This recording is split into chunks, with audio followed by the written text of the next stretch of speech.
Hey everyone, welcome to Healthfully Rooted Home. This is Kiri and I want to take you through some make ahead pantry item recipes. So these are just some recipes that I can throw in a mason jar, store them in my pantry. They're all shelf stable and they're all things that are super nice to have on hand for whenever you get the inspiration to bake something or if you need a certain seasoning on hand. It's all prepped and ready to go. So I have a shelf on my pantry that's dedicated to these make ahead pantry item type things, and they're all empty and they have been for a very long time. So I'm gonna fill those up today and I'm gonna tell you the recipes that we're gonna be making.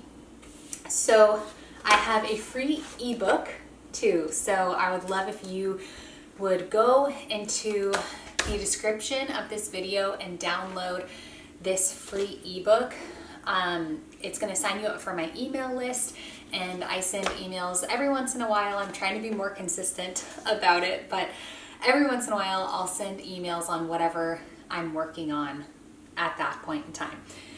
But in this ebook I have all the recipes that I'm going to make in this video, so if you want to make one, then that's where you can go. Okay, so the recipes that I'm going to be making, there's going to be 3 spices and then 4 like a baked good type things.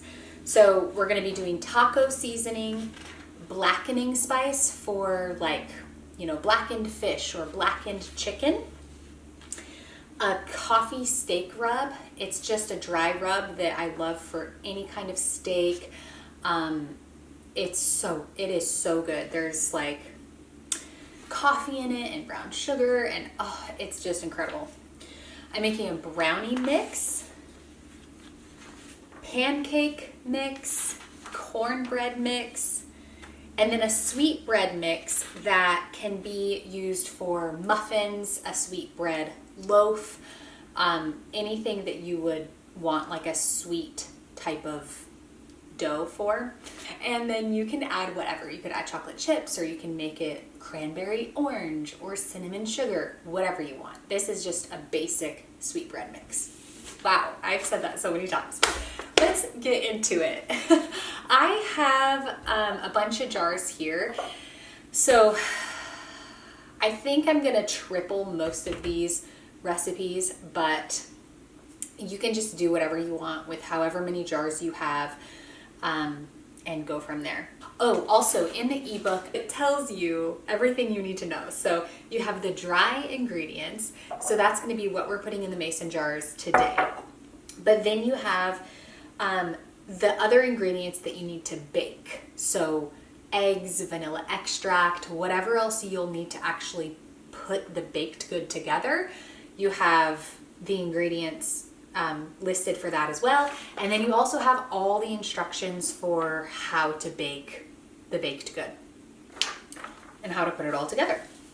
So I'm going to start with the brownies because why not? Brownies are the best. So let's talk about these ingredients a little bit before I get into making the brownies. This is einkorn flour. I use this for pretty much all of my baking, especially if I don't long ferment something, because it's more easily digestible.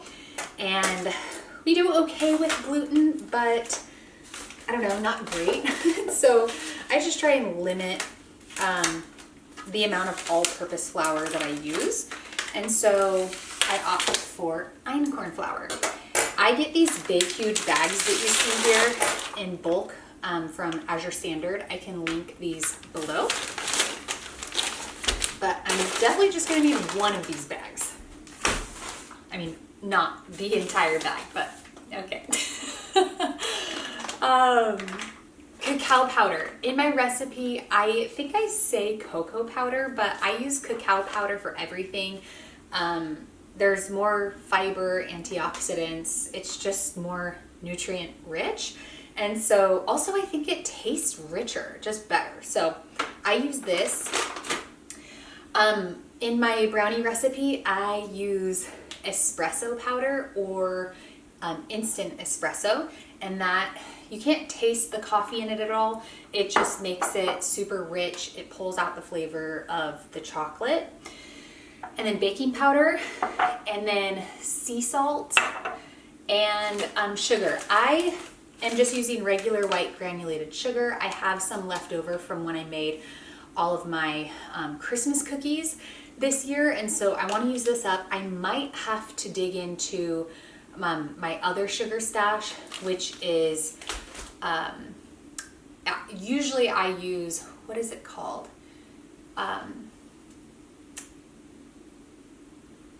I don't know. It's like raw sugar, but like the real raw sugar. Unrefined cane sugar is what it's called. So anyways, I do try and limit sugar in my house. I actually said that in one of my videos, and someone like really did not like that. They were very upset that I said I limit sugar in my house. And really I just try and limit it, like the amount of sugar that I bring into our home. But if we go somewhere and there's sugar, we certainly eat it. I make baked goods, so I don't know. I think it's okay to limit the amount of sugar that you bring into your home, but that's just me. Nothing I say or do is ever meant to make anyone feel bad about their own choices, so please don't ever take that from my videos. So yeah, you can either watch me do this or you can turn the music up and go, wash your dishes or something. But I'm gonna just do 3 at a time for the brownies.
Quart-sized mason jars, and I'm not using wide mouth. I do prefer wide mouth, but those are kind of hard to get my hands on.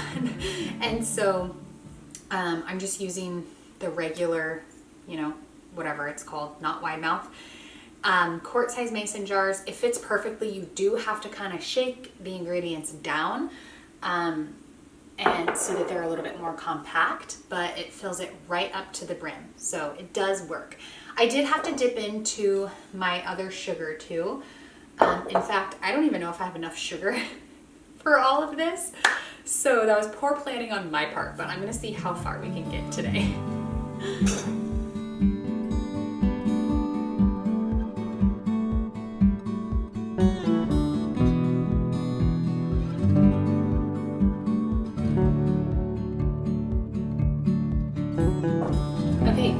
Now we're moving on to the pancake mix. So the brownies are done.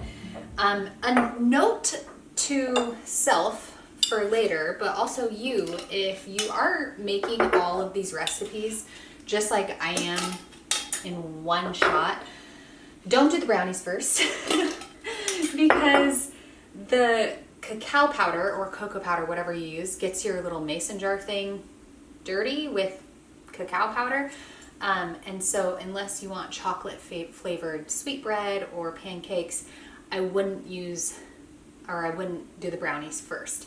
By the way, all these tools that I'm using, which it's really just the mason jar and this that are key, I'll link below. This is just a canning funnel. And so yeah, I don't really care. I'm just gonna still use it. I'm not gonna wash it out because I don't want to get it wet. So I'm still gonna use it for the pancakes.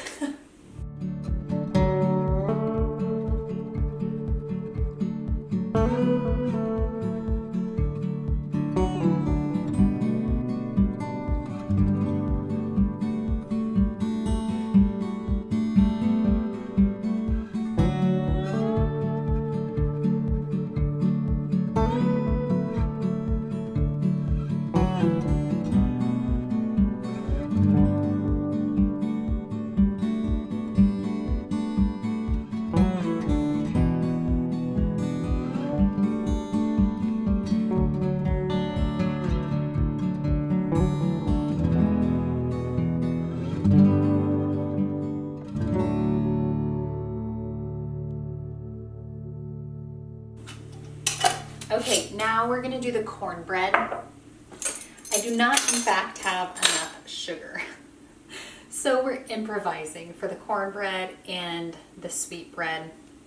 I'll show you what I end up doing, but I'm using the rest of my unrefined cane sugar for that might not even be enough for one thing of cornbread, and then I'm just gonna use brown sugar.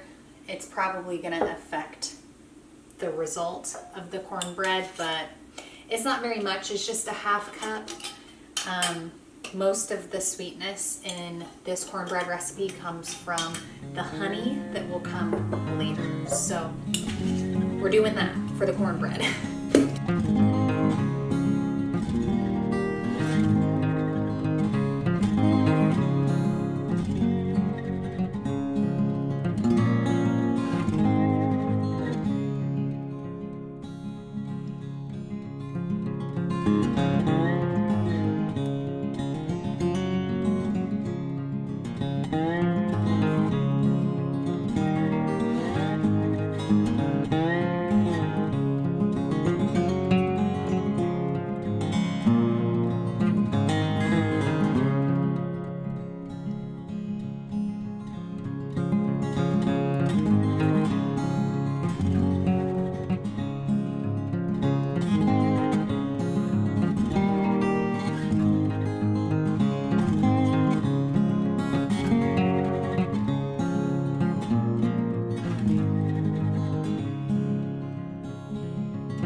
Cornbread is done.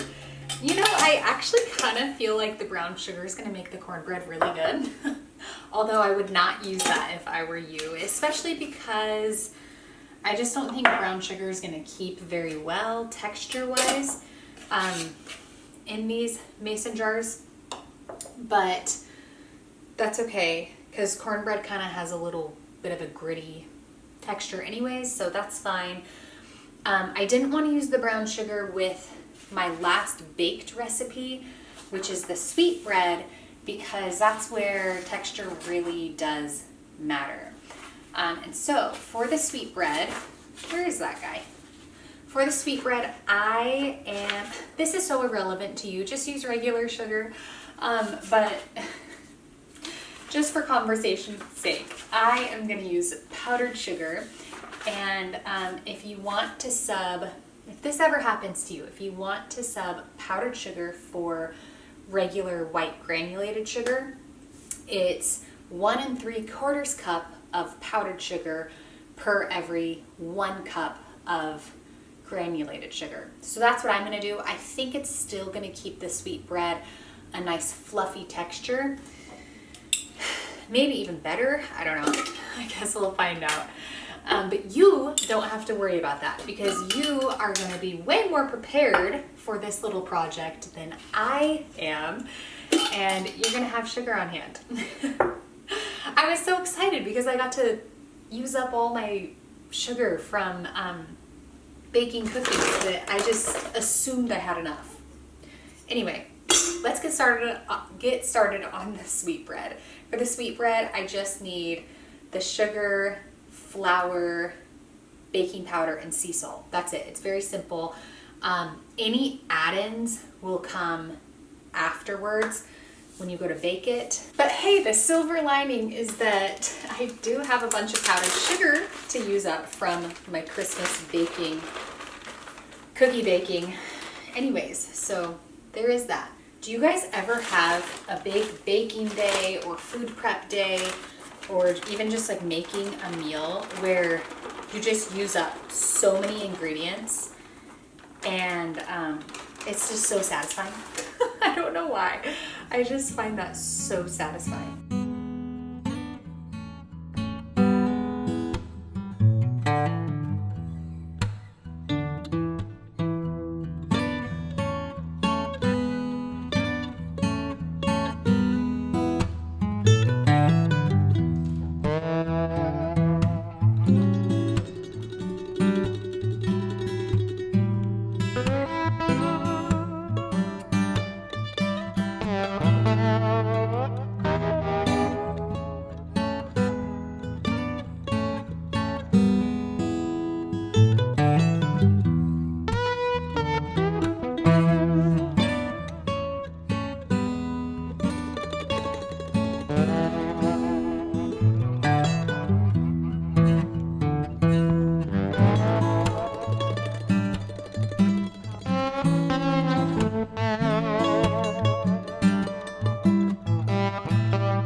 Okay, moving on to the spices. I love making all three of these in bulk together because they all use very similar ingredients.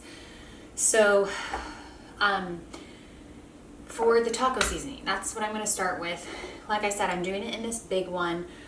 I think I'm going to like quadruple the recipe, but I'm just going to kind of start, I don't know, I'll start with quadrupling it and then go from there.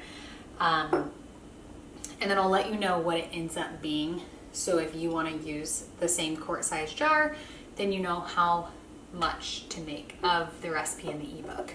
Another thing I wanted to tell you is all I'm doing is labeling the tops of the mason jars, the name of whatever it is.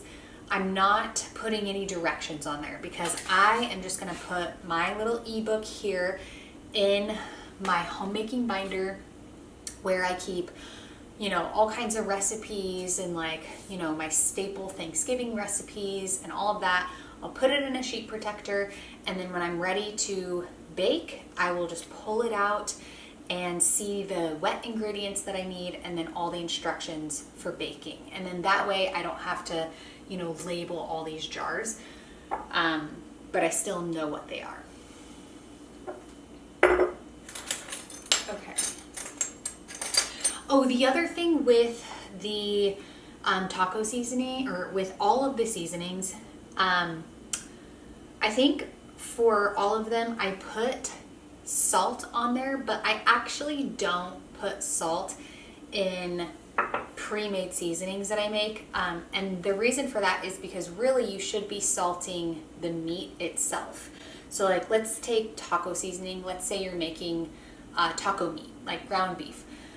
As you're browning the meat, that's when you should be putting in the salt, all while it's browning. And then once it's mostly brown, that's when you put in the taco seasoning. Same thing, like for the steak rub, you should salt the steak and let the salt just kind of, I don't know, do whatever it does to the steak. And then after like an hour, you can put on the steak rub. I think it's called a dry brine. I don't know. I think a dry brine is when you salt it, then put it in the fridge for several hours. Anyways, you're supposed to salt the meat directly. So I think I do put salt on here, but I omit it when I'm making it in bulk like this. You can do whatever you want.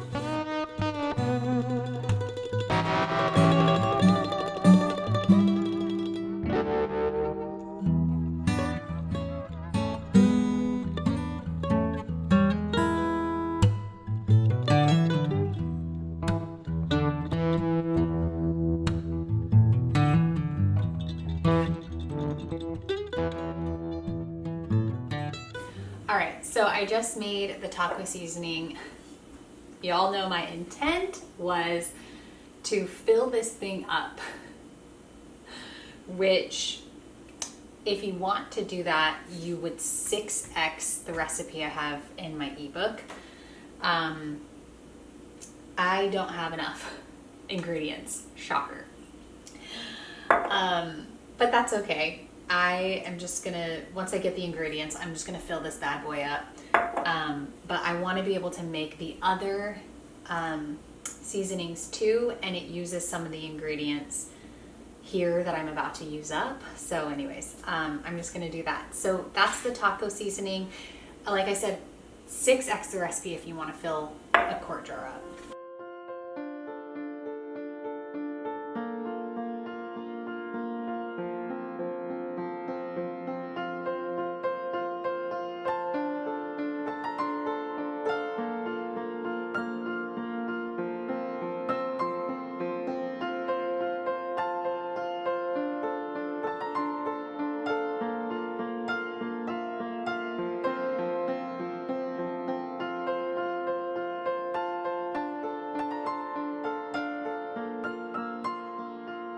Now I'm doing the coffee steak rub. So the star of the show is, of course, the coffee.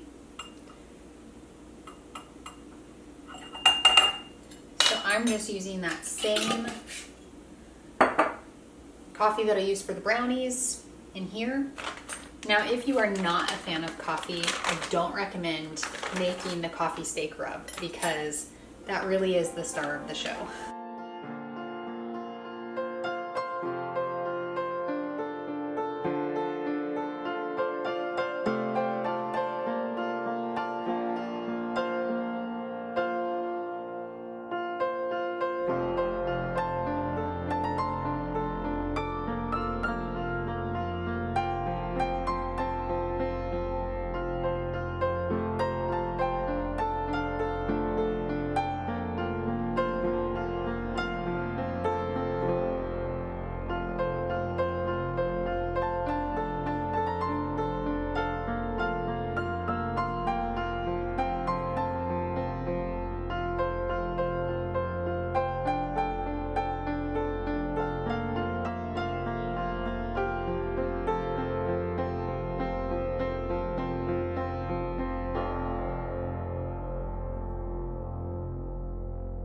All right, you guys, well, there you have it.